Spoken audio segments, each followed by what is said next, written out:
नमस्कार दोस्तों, मेरा नाम है सोनू और आज का हमारा जो टॉपिक है इसमें हम एमएस वर्ड के इंपॉर्टेंट क्वेश्चंस डिस्कस करने वाले हैं। तो चलिए शुरू करते हैं इस वीडियो को बिना ज़्यादा समय लिए। सबसे पहला प्रश्न आपसे पूछा गया है कि माइक्रोसॉफ्ट वर्ड आखिर होता क्या है। तो यहाँ पे ऑप्शन दिए गया एक ऑपरेटिंग सिस्टम। तो जो आपका विंडो है, माइक्रोसॉफ्ट विंडो, वो एक ऑपरेटिंग सिस्टम है, लेकिन एमएस वर्ड क्या है, वो एक सॉफ्टवेयर है। किस प्रकार का सॉफ्टवेयर है? एप्लीकेशन सॉफ्टवेयर है। दूसरा ऑप्शन है वर्ड प्रोसेसिंग सॉफ्टवेयर। तो इसका सही उत्तर है ऑप्शन बी आपका सही है। माइक्रोसॉफ्ट वर्ड जो है वो एक वर्ड प्रोसेसिंग प्रोग्राम है, यानी कि वर्ड प्रोसेसिंग सॉफ्टवेयर है, और ये एक तरह का एप्लीकेशन सॉफ्टवेयर जो कि आपके एमएस ऑफिस पैकेज के अंदर शामिल होता है। दूसरा प्रश्न है एमएस वर्ड में बनाई गई फाइल को किस नाम से जाना जाता है। यानी कि हम एमएस वर्ड के अंदर कोई भी फाइल तैयार करते हैं किसी भी प्रकार की, तो उस फाइल को हम क्या कहते हैं? तो उस फाइल को जो है हम डॉक्यूमेंट के नाम से जानते हैं। यानी कि डॉक्यूमेंटेशन से रिलेटेड कोई भी फाइल तैयार करने के लिए हम एमएस वर्ड एप्लीकेशन सॉफ्टवेयर का इस्तेमाल करते हैं। तीसरा प्रश्न है किस कमांड के द्वारा डॉक्यूमेंट को प्रिंट करने से पहले देखा जा सकता है। तो इसका जो सही उत्तर है वो है option C, print preview option के माध्यम से हम जो है अपने डॉक्यूमेंट को प्रिंट करने से पहले देख सकते हैं कि हमारा जो डॉक्यूमेंट है वो प्रिंट होने के बाद असल में किस तरह से दिखाई देगा। यह जो ऑप्शन है, जैसे ही आप Ctrl+P शॉर्टकट की दबाते हो अपने कीबोर्ड के माध्यम से, तो आपके सामने एक print preview dialog box open होता है, जिसमें आप देख सकते हैं कि आपका पेज प्रिंट होने के बाद किस तरह से दिखाई देगा। और वहीं पर जो है आप चूज कर सकते हैं कि आप जो डॉक्यूमेंट तैयार कर रहे हैं उसकी कितनी कॉपियां निकालना चाहते हैं और किस किस पेज को अलग अलग प्रिंट करना चाहते हैं। तो ये सभी चीजें जो है आप प्रिंट प्रीव्यू डायलॉग बॉक्स के अंदर सेलेक्ट कर सकते हैं। चौथा प्रश्न है सेलेक्टेड लाइन को डबल अंडरलाइन करने की शॉर्टकट की कौन सी है। तो आप सभी जानते हैं कि किसी भी वर्ड को सेलेक्ट करके अगर आप उसको अंडरलाइन करना चाहते हैं तो उसके लिए एक शॉर्टकट की होती है सिंपल सी Ctrl+U।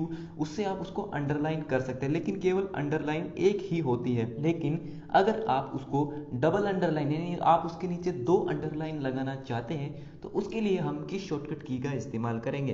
तो उसके लिए हम Ctrl+U तो करेंगे, लेकिन क्या करें, इनके बीच में शिफ्ट बटन का भी इस्तेमाल करेंगे। तो इसका जो सही उत्तर है वो है ऑप्शन ए, Ctrl+Shift+U। जब भी हम शिफ्ट बटन इनके बीच में ऐड करेंगे तो क्या होगा, जो आपकी अंडरलाइन है वो डबल हो जाएगी। पांचवा प्रश्न है एक रेफरेंस है जो डॉक्यूमेंट के एक भाग की सूचना को दूसरे भाग में दिखाता है।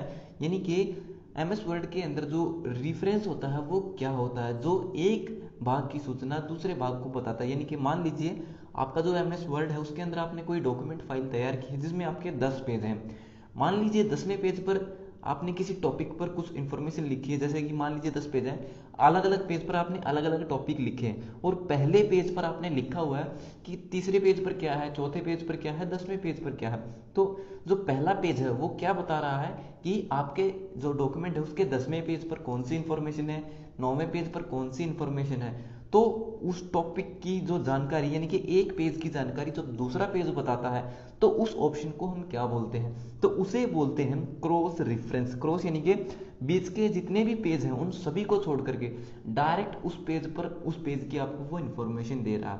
ठीक है, इसमें क्या होता है, एमएस वर्ड के अंदर जब भी हम क्रॉस रेफरेंस का यूज करते हैं तो इंडेक्स में क्या होता है, जब भी हम उस पर क्लिक करेंगे पहले पेज पर जो हमारे पास लिस्ट है कि इस पीडीएफ के अंदर कितने टॉपिक है, मान लीजिए किसी भी ऑप्शन पर हम क्लिक करते हैं तो डायरेक्ट हम तीसरे पेज, चौथे पेज, जिस भी हमने ऑप्शन पर क्लिक किया है इंडेक्स के अंदर, हम डायरेक्ट उसी पेज पर जो है पहुंच जाते हैं। तो इसको बोलते हैं क्रॉस रेफरेंस, और ये आपके इंसर्ट टैब के अंदर लिंक्स नाम के ऑप्शन में आपको मिलता है।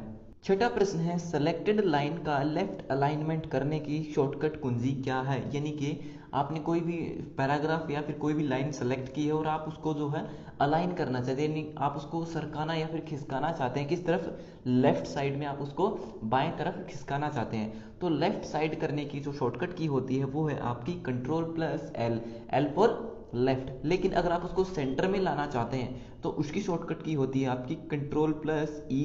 और अगर आप उसको राइट साइड में लेकर जाना चाहते हैं सेलेक्ट करने के बाद तो उसकी शॉर्टकट की है Ctrl+R। और लास्ट में दी गई J, यानी कि J का मतलब होता है जस्टिफाई। अगर आप एमएस वर्ड के जिस डॉक्यूमेंट में काम कर रहे हैं आप उसको न्यूज़पेपर की तरह बनाना चाहते हैं तो आप जस्टिफाई अलाइनमेंट का भी इस्तेमाल कर सकते हैं, जिससे क्या होगा कि आपके जो आपका डॉक्यूमेंट है वो दोनों तरफ से बिल्कुल एक समान आपको दिखाई देगा, उसमें कोई भी स्पेस आपको खाली नहीं दिखाई देगा। सातवां प्रश्न है सबस्क्रिप्ट का एक उदाहरण है, यानी कि इनमें से कौन सा सबस्क्रिप्ट का एग्जाम्पल है। तो जब भी आप एमएस वर्ड में काम कर रहे हैं तो आपको होम टैब के अंदर जो फॉन्ट नाम का जो एक ऑप्शन मिलता है, फॉन्ट नाम का ग्रुप मिलता है, तो उसमें आपको काफ़ी सारे ऑप्शन मिलते हैं, जैसे कि आपका फॉन्ट स्टाइल, फॉन्ट का साइज, सुपरस्क्रिप्ट, सबस्क्रिप्ट, अंडरलाइन, ठीक है। तो इटैलिक ये ऑप्शन आपको फॉन्ट ग्रुप में मिलते हैं। तो उसमें जो है दो ऑप्शन होते हैं आपके, एक होता है आपका सबस्क्रिप्ट और एक होता है आपका सुपरस्क्रिप्ट। तो यहाँ पर आपसे पूछा गया है कि सबस्क्रिप्ट का एग्जाम्पल कौन सा है इन ऑप्शन में से। तो मैं यहाँ पे आपको बता देता हूँ कि सुपरस्क्रिप्ट और सबस्क्रिप्ट में क्या अंतर होता है। सुपरस्क्रिप्ट जो होता है उसमें क्या होता है कि आपने जिस वर्ड को सेलेक्ट करके अगर आप उसको सुपरस्क्रिप्ट कर दिया है तो वो उस वर्ड के ऊपर, यानी कि उसकी शक्ति, उसकी पावर बन जाता है। जैसे यहाँ पर आप देख सकते हैं x की पावर 2 है, तो ये एग्जाम्पल है किसका, सुपरस्क्रिप्ट का, यानी कि ये इसकी पावर है, ठीक है। अगर उस वर्ड को सेलेक्ट करके हम सबस्क्रिप्ट ऑप्शन पर क्लिक कर देते हैं तो क्या होगा, वो वर्ड छोटा होकर के, यानी कि वो नंबर वो उसके नीचे यानी कि फुटर में चला जाएगा। तो यहाँ पर आप देख सकते हैं x के नीचे 2 लिखा हुआ है, तो ये क्या है, ये सबस्क्रिप्ट का एग्जाम्पल है। तो इस तरह से जो है आप सुपरस्क्रिप्ट और सबस्क्रिप्ट को देख सकते हैं। और साथ में मैं आपको बता देता हूँ कि इसको याद करने की एक ट्रिक भी है, अगर आपको याद हो जाए तो मैं बता देता हूँ कि सुपरस्क्रिप्ट, सुपर से समझ लीजिए कि जो सुपरमैन होता है वो क्या करता है, वो हवा में उड़ता है, यानी कि आसमान में उड़ता है। तो क्या हुआ, जिस वर्ड को आप सेलेक्ट करके सुपरस्क्रिप्ट कर देंगे वो ऊपर चला जाएगा, यानी कि आसमान में चला जाएगा, ठीक है। लेकिन सबस्क्रिप्ट, सब लोग, सुपरमैन क्या करता है, आसमान में चला जाता है, लेकिन सब लोग जो हैं वो कहाँ पर रहते हैं, वो जमीन पर रहते हैं, नीचे की तरफ रहते हैं। तो जब भी आप किसी को सबस्क्रिप्ट करेंगे तो वो क्या होगा, वो नीचे की तरफ चला जाएगा, यानी कि सब में हम सब लोग हैं और सुपर में सुपरमैन जो कि हवा में है। तो इस तरह से आप सुपरस्क्रिप्ट और सबस्क्रिप्ट को याद भी कर सकते हैं। आठवां प्रश्न है हाइपरलिंक इंसर्ट करने की शॉर्टकट की क्या होती है। तो मैं आपको बता देता हूं कि जब भी आप एमएस वर्ड में काम करते हैं तो आप किसी डॉक्यूमेंट फाइल को तैयार करते समय अगर उसके अंदर जो है कोई लिंक इंसर्ट करना चाहते हैं, किसी वेबसाइट का, किसी आर्टिकल का, कोई भी लिंक, कोई भी यूआरएल आप उसके अंदर डालना चाहते हैं, तो वो सब आप जो है हाइपरलिंक के माध्यम से कर सकते हैं। तो और हाइपरलिंक जो है इसकी एक शॉर्टकट की होती है, वो होती है आपकी कंट्रोल+K। अगर आप कंट्रोल+K शॉर्टकट की का इस्तेमाल करते हैं तो आप हाइपरलिंक को उसके अंदर इंसर्ट कर सकते हैं। इसके अलावा आप मैनुअली भी कर सकते हैं। तो होम टैब के अंदर लिंक ग्रुप के अंदर आपको हाइपरलिंक का ऑप्शन मिलता है, उस पर क्लिक करके आप लिंक या फिर यूआरएल अपने डॉक्यूमेंट फाइल के अंदर इंसर्ट कर सकते हैं। नौवां प्रश्न है कट, कॉपी तथा पेस्ट की क्रमशः शॉर्टकट की क्या है।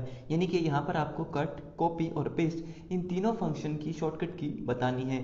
तो यहाँ पे जो आपका सही उत्तर है वो है ऑप्शन ए, ठीक है, कंट्रोल+X। तो X के क्या होता है कि जो किसी वर्ड को सेलेक्ट करके अगर आप कंट्रोल+X जो है शॉर्टकट की दबाते हैं तो वो जो आपने सेलेक्ट किया था डॉक्यूमेंट में कोई भी इंफॉर्मेशन वो कट हो जाती है, वहां से उठा ली जाती है और क्लिपबोर्ड में सेव हो जाती है कुछ टाइम के लिए, ठीक है। इसे आप इस तरह से भी याद रख सकते हैं। यहाँ पे देख सकते हैं एक्स, एक्स यानी कि काटा, और काटे से क्या होता है, बिल्कुल वो कट हो जाती है वहां से, ठीक है।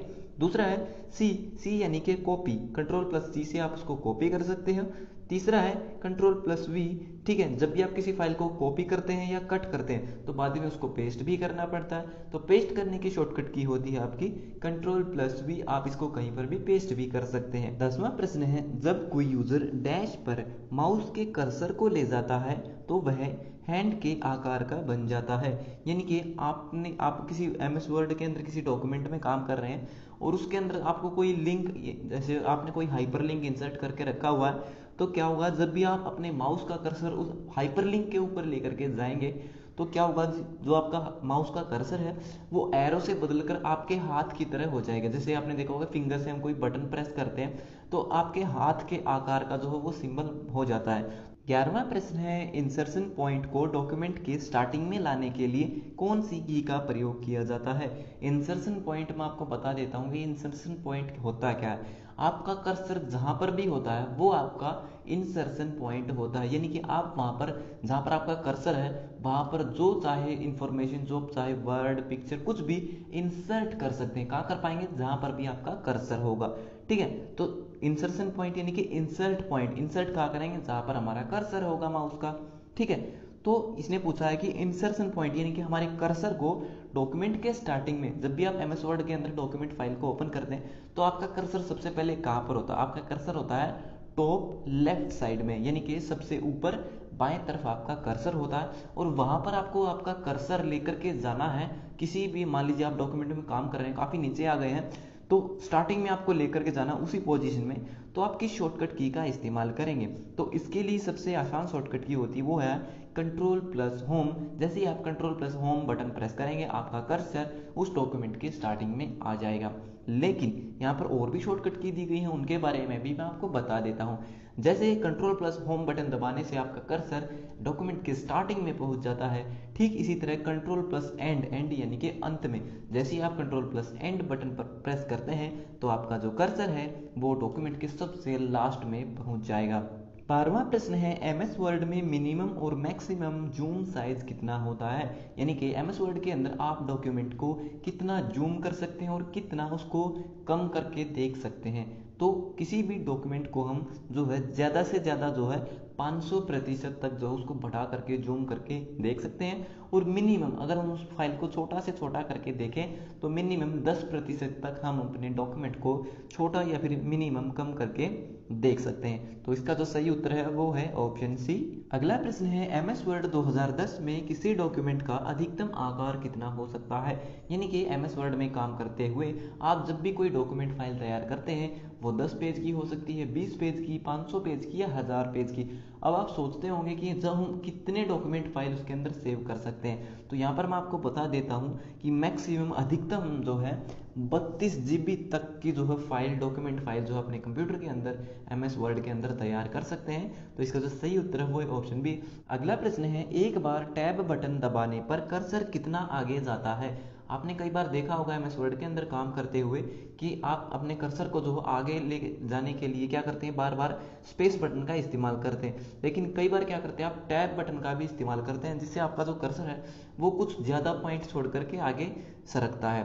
तो वो जो टैब पर जब आप क्लिक करते हैं टैब बटन पर, तो आपका जो पॉइंट होता है कर्सर पॉइंट, तो वो कितने पॉइंट को कितने डिजिट छोड़ करके आगे सरकता है। तो यहाँ पे वही आपसे पूछा गया है। तो इसका जो सही उत्तर है वो है ऑप्शन बी 0.5 इंच। यानी कि जब भी आप टैब बटन पर क्लिक करते हैं तो डिफॉल्ट में जो उसका साइज सेट होता है वो होता है 0.5 इंच। यानी कि आपका आधा इंच कर्सर जो है आगे सरकता है एक बार टैब बटन क्लिक करने पर। लेकिन आप एमएस वर्ड की एडवांस सेटिंग में जाकर के जो है इस सेटिंग, इस ये जो आपकी लेंथ है टैब की, इसको बदल भी सकते हैं। आप इसको 1 इंच भी कर सकते हैं, 2 इंच भी कर सकते हैं। वहां से जाकर के आप इसके चेंज कर सकते हैं कि एक बार टैब बटन प्रेस करने पर आपका कर्सर कितनी दूरी तक आगे बढ़ेगा, ठीक है। लेकिन अगर डिफॉल्ट में आपसे पूछ लिया जाए तो डिफॉल्ट में आपका जो कर्सर होता है वो 0.5 इंच यानी कि आधा इंच आगे खिसकता है। अगला प्रश्न है एमएस वर्ड में एक्टिव डॉक्यूमेंट को परमानेंटली स्टोर करने के लिए किस कमांड का यूज किया जाता है? मान लीजिए आप एमएस वर्ड के अंदर किसी डॉक्यूमेंट में काम कर रहे हैं और आप उस डॉक्यूमेंट के अंदर कुछ एडिटिंग करते हैं, कुछ नया सेव करते हैं या फिर कुछ पुराना डिलीट करते हैं और आप उसको सेव करना चाहते हैं एज इट इज, ठीक है। तो आप क्या करेंगे, हम जो है सिंपल सेव कमांड का इस्तेमाल करें। हम उस डॉक्यूमेंट को जैसा हम चाहते हैं वैसा सेव करना चाहें तो हम उसको सेव बटन पर क्लिक करके जो है सेव कर सकते हैं, और इसकी शॉर्टकट की होती है कंट्रोल प्लस एस यानी कि सेव, ठीक। इसी तरह आपका जो सेव एज ऑप्शन होता है उसकी शॉर्टकट की होती है आपके F12 यानी कि फंक्शन 12 जो शॉर्टकट की होती है उसके माध्यम से हम अपने डॉक्यूमेंट को सेव एज कर सकते हैं, यानी कि उसकी एक कॉपी बना करके हम सेव कर सकते हैं। अगर आप किसी कॉम्पिटिटिव एग्जाम की तैयारी कर रहे हैं और आपको अभी तक जो है कंप्यूटर की बेस्ट हिंदी एमसीक्यू ई बुक नहीं मिली है, तो आज की इस वीडियो में हम आपके लिए लेके आए हैं एक ऐसी ई बुक जिसको पढ़ने के बाद आप अपने एग्जाम में आने वाले कंप्यूटर के सभी हिंदी क्वेश्चन को आसानी से सोल्व कर पाओगे। ये ई बुक कवर करती है SSC, railway, bank, DRDO, triple C, ITI कॉपर training officer, data entry operator और अन्य सभी जनरल कॉम्पिटिटिव एग्जाम्स को जहां पर भी कंप्यूटर के हिंदी क्वेश्चन पूछे जाते हैं। इसमें आपको मिलते हैं 2000 प्लस क्वेश्चन जो कि पुराने कॉम्पिटिटिव एग्जाम्स के क्वेश्चन पेपर से लिए गए हैं। इसमें सभी प्रश्नों को टॉपिक वाइज दिया गया है। पूरे इंटरनेट पर किसी भी बुक में आपको एक साथ इतने सारे टॉपिक देखने को नहीं मिलेंगे। इस ई बुक से आप कम समय में अच्छी तैयारी भी कर सकते हो। तो देर किस बात की है, अभी जाइए इस वीडियो के डिस्क्रिप्शन में और पाइए इस ई बुक को बहुत ही अफोर्डेबल प्राइस में। अगला प्रश्न है एमएस वर्ड में क्लोज बटन कहां पर होता है? मान लीजिए आप एमएस वर्ड के अंदर काम कर रहे हैं और आप उस डॉक्यूमेंट से बाहर निकलना चाहते हैं, तो बाहर निकलने के लिए आप जो है किस बटन का इस्तेमाल करेंगे, किस ऑप्शन का इस्तेमाल करेंगे? तो इसका जो सही उत्तर होता है वो है आपका क्लोज बटन। जो आपका क्लोज बटन होता है वो कहाँ पर होता है, वो एमएस वर्ड के सबसे ऊपर जो आपका टाइटल बार होता है उसके दाएं तरफ यानी कि राइट साइड में होता है, ठीक है। तो कहाँ पर होता है, आपके विंडो में सबसे ऊपर दाएं कोने में, ठीक है, राइट साइड में आपका मिनिमाइज, मैक्सिमाइज और क्लोज तीनों ये बटन आपके वहां पर होते हैं। अगला प्रश्न है MS वर्ड 2004 में फाइल का एक्सटेंशन क्या होगा। मान लीजिए आप MS वर्ड 2004 में काम कर रहे हैं और उसके अंदर आप किसी फाइल को सेव करते हैं, डॉक्यूमेंट को, तो उस फाइल का जो एक्सटेंशन नाम होगा वो क्या होगा। तो इसका जो सही उत्तर है वो ऑप्शन ए। मैं आपको बहुत बार बता चुका हूं कि जो MS वर्ड 2007 वर्जन आया था उससे पुराने जितने भी वर्जन है MS ऑफिस के, उसके अंदर जो भी फाइल आप सेव करते हैं तो उनमें एक्स नहीं आता, ठीक है। लेकिन 2007 और उससे आगे के जितने वर्जन हैं उनमें जो भी फाइल हम सेव करते हैं वो एक्सेल की हो, एक्सेस की हो, किसी भी प्रकार की हो, तो उसके साथ में एक्स जोड़ दिया जाता है।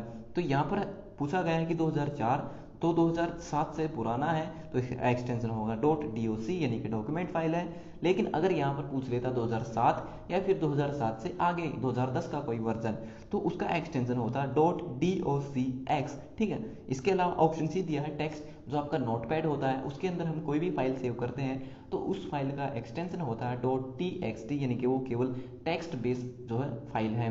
अगला प्रश्न है MS ऑफिस में वह कौन सा सॉफ्टवेयर है जिसमें हम डॉक्यूमेंट फाइल तैयार कर सकते हैं। तो कोई भी डॉक्यूमेंट फाइल तैयार करने के लिए हम MS वर्ड जो है सॉफ्टवेयर उसका इस्तेमाल करते हैं। ठीक इसी तरह अगर हम डेटाबेस से संबंधित कोई फाइल तैयार करते हैं तो माइक्रोसॉफ्ट के अंदर आपका MS एक्सेस नाम का सॉफ्टवेयर इस्तेमाल किया जाता है। ठीक इसी तरह अगर आप कोई प्रेजेंटेशन बनाना चाहते हैं तो माइक्रोसॉफ्ट ऑफिस के अंदर आपको MS पावर पॉइंट नाम का जो एप्लीकेशन सॉफ्टवेयर है वो है मिलता है।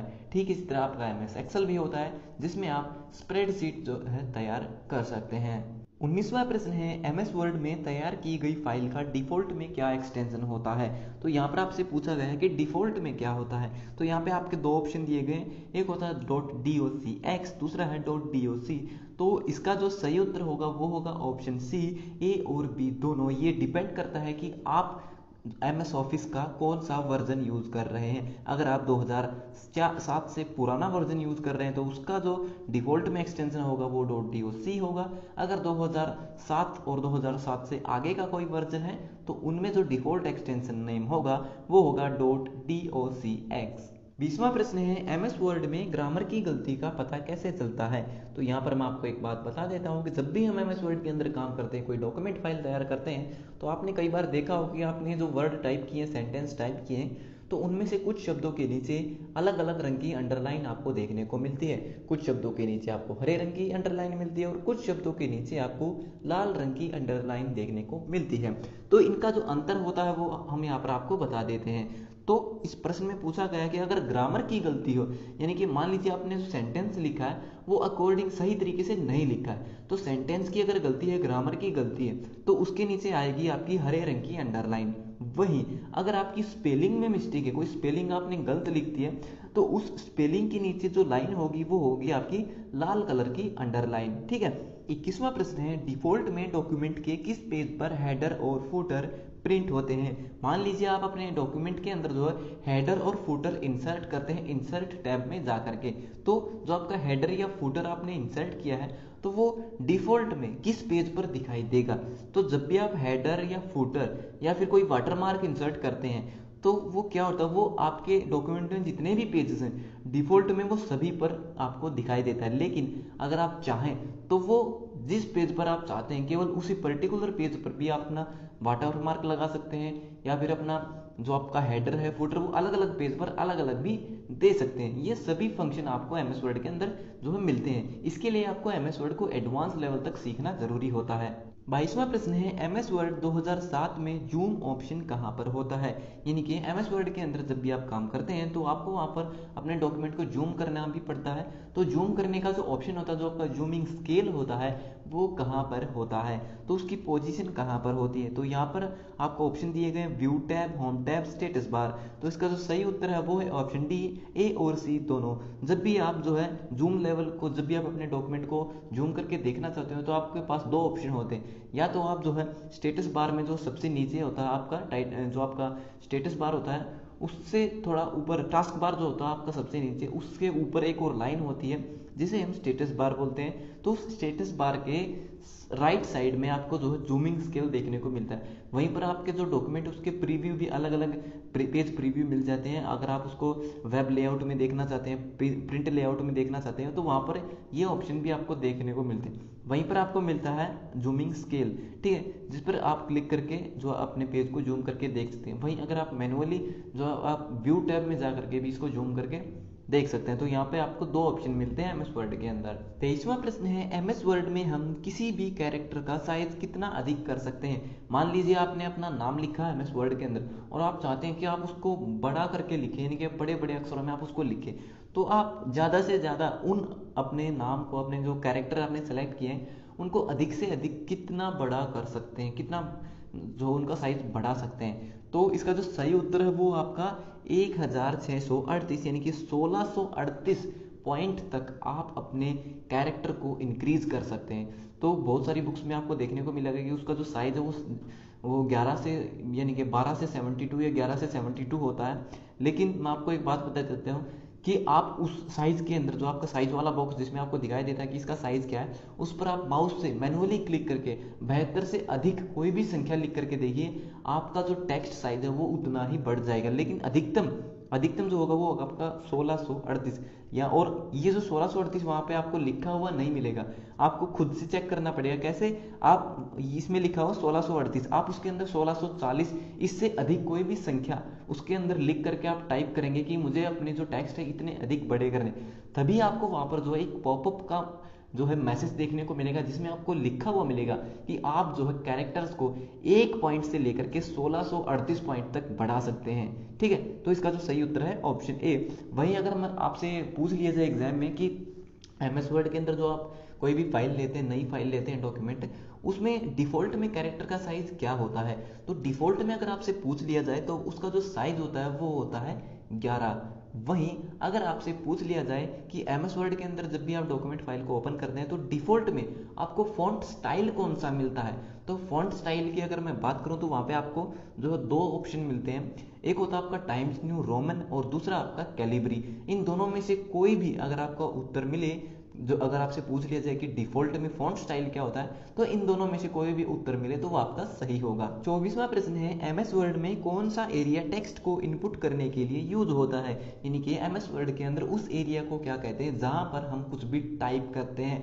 तो जिस एरिया में हम टाइप करेंगे उसे हम क्या कहेंगे, उसे हम टेक्स्ट एरिया कहेंगे। तो इसका जो सही उत्तर है वो है ऑप्शन ए, वर्क स्पेस, यानी कि जिस स्पेस पर हम काम कर रहे हैं वो हमारा वर्किंग स्पेस है, यानी कि उसे हम टेक्स्ट एरिया भी बोल सकते हैं या फिर इनपुट एरिया भी बोल सकते हैं। तो इसका जो सही उत्तर है वो है ऑप्शन ए, उसे हम वर्क स्पेस बोलते हैं। 25वां प्रश्न है, एमएस वर्ड में एक्टिव डॉक्यूमेंट की डुप्लीकेट कॉपी बनाने के लिए हम किस ऑप्शन का यूज करते हैं। मैंने अभी कुछ टाइम पहले आपको बताया था कि अगर हम एक्टिव डॉक्यूमेंट को जो सेव करना चाहते हैं एज इट इज तो सेव करेंगे सिंपल, लेकिन अगर हम उसका डुप्लीकेट सेव करना चाहते हैं, मतलब वो डॉक्यूमेंट तो हमारे पास है लेकिन किसी और नाम से उसी डॉक्यूमेंट को हम सेव करना चाहते हैं डुप्लीकेट रूप से, तो उसके लिए हम किस फंक्शन का इस्तेमाल करेंगे, तो उसके लिए हम सेव एज ऑप्शन का इस्तेमाल करते हैं, जिसकी शॉर्टकट की आपको बता चुका हूं F12, यानी कि फंक्शन 12 शॉर्टकट की होती है। अगला प्रश्न है, एमएस वर्ड में हम एक ही पत्र को एक से अधिक व्यक्तियों को भेजने के लिए